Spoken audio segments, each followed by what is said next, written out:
नमस्ते। कभी आपने सोचा है कि एक नुक्कड़ की चाय की दुकान और एक बहुत बड़ी मल्टीनेशनल कंपनी, इन दोनों में क्या कॉमन है? वो कौन सी एक चीज है जो इन्हें बिजनेस बनाती है? आज हम इसी पहेली को सुलझाने वाले हैं। जरा सोचिए, एक छोटा बच्चा गर्मी में नींबू पानी बेच रहा है। कोई अपनी पुरानी बाइक ऑनलाइन बेच देता है। और फिर एक बहुत बड़ी कॉर्पोरेशन है। अब सवाल यह है कि इनमें से हम किसे बिजनेस कहेंगे? क्या ये सभी हैं या कोई एक? चलिए पता लगाते हैं। इस चर्चा के आखिर तक इसका जवाब एकदम क्लियर हो जाएगा। तो हम इसे कैसे समझेंगे? देखिए, हमारा रोड मैप कुछ ऐसा है। सबसे पहले हम जानेंगे कि बिजनेस का आर्थिक इंजन क्या है। फिर बिजनेस की असली परिभाषा क्या है, उसे समझेंगे। उसके बाद हम उन 4 खासियतों को देखेंगे जो एक बिजनेस करता है। और फिर उन 3 वित्तीय सच्चाइयों पर बात करेंगे जो बताती हैं कि बिजनेस क्यों किया जाता है। और आखिर में इन सबको जोड़कर पूरी तस्वीर देखेंगे। तो चलिए शुरू करते हैं हमारे पहले पड़ाव से, आर्थिक इंजन। देखिए, किसी भी चीज को बिजनेस कहने से पहले हमें यह समझना होगा कि वो असल में किस तरह का काम है। यह हमारा पहला फिल्टर है, सबसे जरूरी फिल्टर। इंसान जो भी काम करता है उसे मोटे तौर पर हम 2 हिस्सों में बांट सकते हैं। एक तरफ हैं आर्थिक गतिविधियां, मतलब वो काम जो पैसे कमाने या अपनी रोजी रोटी चलाने के लिए किए जाते हैं, जैसे एक डॉक्टर का अपने क्लिनिक में मरीज देखना। और दूसरी तरफ हैं गैर आर्थिक गतिविधियां। ये वो काम हैं जो हम प्यार, हमदर्दी या किसी भावना की वजह से करते हैं, जैसे किसी बुजुर्ग को सड़क पार कराना। तो अब ये बात साफ है, बिजनेस हमेशा और हमेशा पहली वाली कैटेगरी में आता है। यानी ये एक आर्थिक गतिविधि है। मतलब इसका लेना देना प्यार या भावनाओं से नहीं, बल्कि सीधे सीधे आजीविका कमाने से है। ये हमारा बेस पॉइंट है। यहीं से सारी कहानी शुरू होती है। ठीक है, तो पहला फिल्टर तो पार हो गया। हमें पता चल गया कि बिजनेस एक इकोनॉमिक एक्टिविटी है। अब आते हैं इसकी असली किताबी परिभाषा पर, जो हमारे लिए एक एंकर पॉइंट की तरह काम करेगी, जिसके इर्द गिर्द हमारी बाकी की सारी बातचीत घूमेगी। लेकिन उस भारी भरकम परिभाषा पर जाने से पहले एक मजेदार बात। ये जो शब्द है ना, बिजनेस, ये बिजी शब्द से निकला है। तो देखा जाए तो इसका सबसे सीधा साधा मतलब है किसी काम में बिजी रहना, यानी व्यस्त रहना। और ये रही इसकी पूरी औपचारिक परिभाषा। ध्यान से सुनिएगा।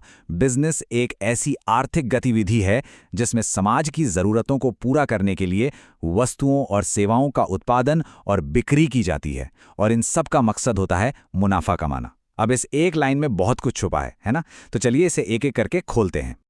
तो अब हम उन 4 मूलभूत लक्षणों की बात करेंगे जो हमें बताते हैं कि एक बिजनेस असल में करता क्या है। आप इसे एक चेकलिस्ट की तरह समझ सकते हैं। अगर कोई भी काम इन शर्तों को पूरा करता है तो वो बिजनेस की कैटेगरी में आने के एक कदम और करीब आ जाता है। तो ये 4 कदम कौन से हैं? पहला, ये एक आर्थिक गतिविधि होनी चाहिए। ये तो हम समझ ही चुके हैं। दूसरा, इसमें या तो चीज़ों का उत्पादन होता है या फिर उन्हें कहीं से खरीदा जाता है। तीसरा कदम है उन चीज़ों को बेचना या एक्सचेंज करना। और चौथा, और ये बहुत ज़रूरी है, ये काम रेगुलर बेसिस पर होना चाहिए। अब ये जो दूसरा कदम है ना, उत्पादन या खरीद, इसका मतलब है कि या तो आप कार बना रहे हैं या बैंकिंग जैसी सर्विस दे रहे हैं या फिर आप किसी और से सामान खरीद कर आगे बेच रहे हैं।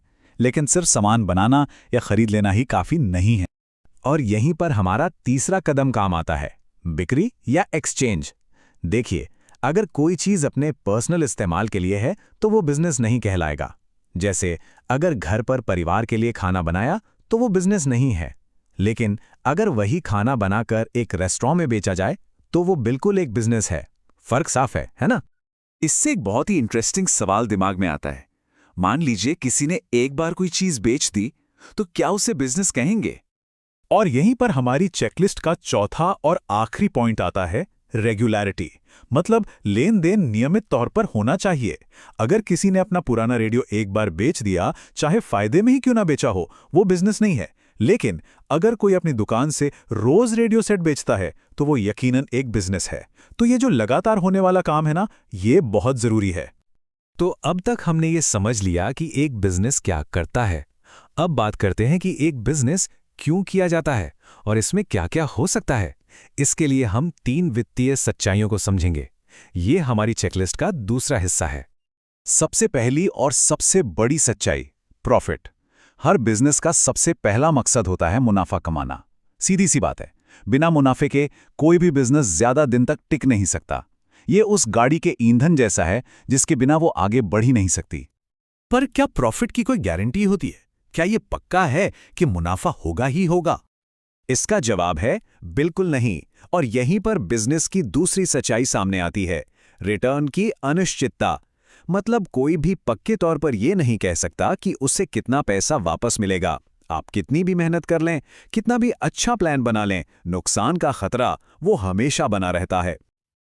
और ये जो अनिश्चितता है, ये हमें हमारे 7वें और आखिरी लक्षण पर ले आती है, रिस्क, जिसे हम जोखिम कहते हैं। देखिए, रिस्क तो बिजनेस का दूसरा नाम है। ये कहीं से भी आ सकता है। हो सकता है ग्राहकों का टेस्ट बदल जाए, फैशन बदल जाए, या फिर बाजार में कोई नया कॉम्पिटिटर आ जाए। कभी आग, चोरी या कोई एक्सीडेंट हो सकता है, या फिर फैक्ट्री में हड़ताल हो जाए। और तो और बाढ़ या भूकंप जैसी कुदरती आफतें भी तो हैं। कोई भी बिजनेस ऐसा नहीं है जो कह सके कि उसे कोई रिस्क नहीं है। तो हमने बिजनेस के सारे पुर्जे अलग अलग करके देख लिए। अब चलिए इन सबको एक साथ जोड़ते हैं और देखते हैं कि पूरी तस्वीर कैसी दिखती है। तो सबसे जरूरी बात जो हमें याद रखनी है वो ये है कि कोई भी काम सिर्फ एक या दो चीजों से बिजनेस नहीं बनता। उसे इन सातों की सातों शर्तों को पूरा करना होता है।